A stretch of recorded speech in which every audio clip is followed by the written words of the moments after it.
What is up, everybody? Welcome back to the channel. First off, let me say thank you guys for coming in and subscribing. Picked up a few new subscribers, got some new comments rolling in. Yerbs25, shout out to you, man. I dropped you a comment back. Hope you liked the information. Colby Thurman, thanks for commenting.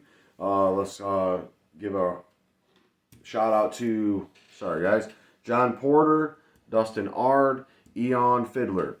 Thank you all for subscribing. These are just over the past couple of days. I really appreciate it. But let's jump into today's video. Today's video, we're going to talk about coaxing the bark out of our dog.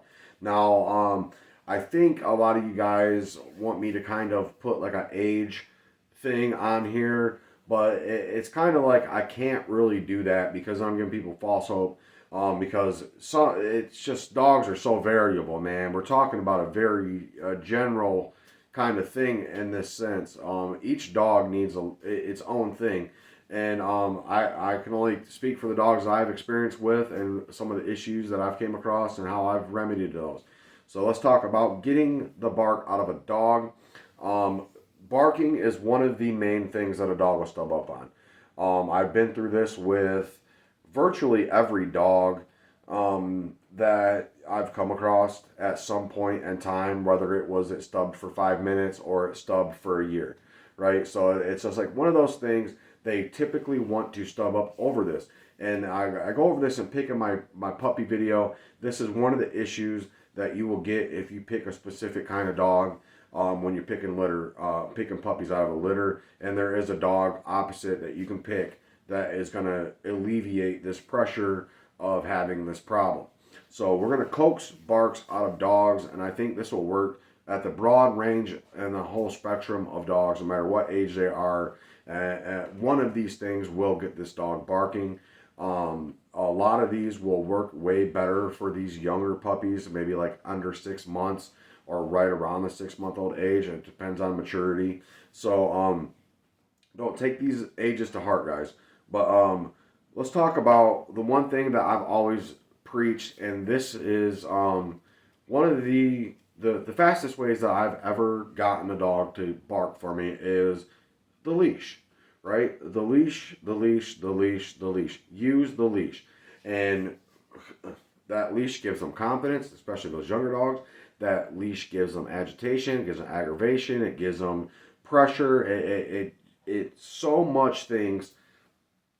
And it can be anything that you want. It's such a versatile tool, and that's why we have leashes on dogs for hundreds of years, man. You know, it's one of those things that really connects with the dog.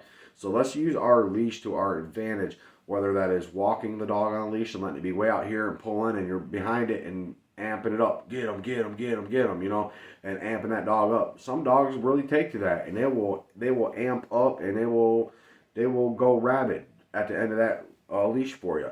Some other dogs, they won't make a peep at the end of the leash. Other dogs, they need to be leashed back. And when I'm talking about leashing back, I mean take that leash the dog up, and the dog's leashed up here. Let's not be 2 feet from the dog inside the leash saying, talk to him or try and get him riled up. It's not going to happen. We need to back that thing up all the way out here, right? We need to be out here.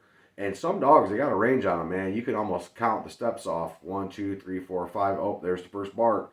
1, 2, 3, 4, 5, all the way up to 10. Oh, there's the first bark. Some dogs, they'll be real stubborn, might figure you get all in the house, wait 5 minutes, and then bark. Every dog's got a limit. Some dogs, immediately you leash them up, and as soon as you walk away, they're already going for it. So this is one way to get a dog to bark. That's the number one way that I would recommend. Use the leash in a multiple different facets and all different progressions of training. The leash is a huge tool, and it will net you a lot of results that you may have an issue getting. So number two, the number two easiest thing that you can possibly do is number one, guys, you should have your dog on a feed schedule, or you should have a dog fed around relatively the same time every day, right? So if we're on a strict feed schedule, like we're not missing it by 5 minutes, we know those dogs are going to start going off if they don't get fed, or if somebody pops outside. They might not talk until you get outside, and then they'll start barking while you're feeding them. Or, you know, everybody knows this, man. You get them in the kennels, you get them in their cages, or you get them in wherever. You don't give them that food, man. Maybe they'll bark at the dog food bag if you got them in the house. Maybe they'll They'll bark at the door waiting for you to come out. Maybe they'll be barking at the windows, depending on how smart your dog is, because they're really good at directing where they want to be barking at. So we're going to hold our feed. We're going to skip our feed, and then we're going to make ourselves known out in the yard. And if luck has it, as soon as you go outside and you're out there milling around, they're going to start barking, wanting that food. But that's when you get them. And see, that's the only thing. That's when I talk about tricking the dog into this, is once you get the bark, you got them, right? And no matter how stubborn they are, once you get the bark, you've got them. And you might have to get it out of them 2 or 3 times in this way, but once you get it and you've got them and they're barking at you, and you can talk to them and you can amp them up, once you get to that stage, you've got them. You've defeated the stubbornness, and you've got them to where they've found out it's okay to bark. Okay, so teasing the dog, I wouldn't really recommend this, but this is one way that you can get it out. Leash them up, tease them with the thing, right? Tease them with your drag, tease them with your whatever. Some dogs will take right to this, other dogs will shut down. So we got to watch what we're doing here. But this is another way. This really works for small puppies, right? So if we're talking in that under 3-month-old range, teasing the dog, getting it riled up, roughhousing, this really will get them going, right? They'll let that one random bark out that they didn't even know they had. It was just something that just happened. And this is the last one, and this is the biggest key to all of these, and to keep this thing rolling and keep it locked in. And this is praise for the barks you want. Praise for the barks you want. And this is kind of, I go over this in my common mistakes video, and that's hushing the dog. So if the dog's never been praised for barking, and all we've done is hush it, and then we try to get barks out of it, it's going to feel really funny barking because it's been trained not to bark. So then we have to get it to bark and then train it to bark, and then we have to train which good bark, what's a bad bark. I'll recommend getting the good barks first and then training about the bad barks. So that's the easiest, simplest way to get this to happen, because Coonhounds are naturally not quiet dogs. If you let them, they'll make noise all the time. And once they find that as one of their abilities, they will use it to the fullest extent.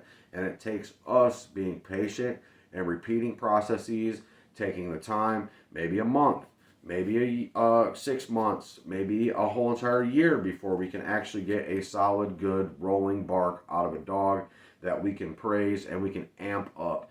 And another thing here, this is going to be a little side tip, and this is going to be kind of more for you guys that have your dogs up and around your house and hanging out with you all the time and stuff. In a house setting, in a daily life setting, not the work setting, right? So we're not trying to work dogs. So in the realm of we're not working, but we're just kind of hanging out and we're learning like maybe little commands or something like this. Teach your dog to speak on command with the command that you're going to use on the tree. So talk to them is what I tend to use, is talk to them, and that'll really amp them up. That's what I've always used. So if I'm going to try to teach them to speak on command, get them in a house and get them to bark one time for a treat, and just talk to them, and praise it, and talk to them, praise it. So then they understand in their brain, if he says talk to him, it's okay for me to bark. And if you get them up to the cage or you get them up to the drag and you start saying talk to them, they're going to go, oh, I can just, this is what he wants me to bark. This is why he's saying this. And it's going to be a good thing, right? So teaching them how to speak on command is a good one. It's kind of a cheat code, right? So it's kind of a cheat code to unlock that at a very early thing. You can do this as a super small puppy. But leash, food, teasing maybe for the super young ones, and to keep it locked in and to make it a controllable, good, beneficial thing, let's praise for the good barks. But thank you guys for stopping in. If you're just getting here, please go ahead and check out my channel. Drop some comments if you guys want to see any videos. If you guys drop a comment, let me know what you want me to talk about. I'm going to make a video about. If it's in my ability, I will definitely do so. All these things are my personal opinions. all these things use at your own risk, right? So if you have a dog that's all the way over here on this track and then you want to jump over to this one, there's going to be some muddiness there, right? So but we need to make sure that we're keeping our dogs on the single track, we're keeping our dogs in line with what we want, and as long as we're training the way that we want to be training and we're taking all things into consideration with a very intellectual kind of mindset, and we're filtering through what's good for us and what's not good for us, and we're applying things where they're applicable, then we are going to net the best results for ourselves and for our dogs. So with that being said, you guys, thanks for stopping in. Don't forget to like and subscribe. Keep them treated, boys.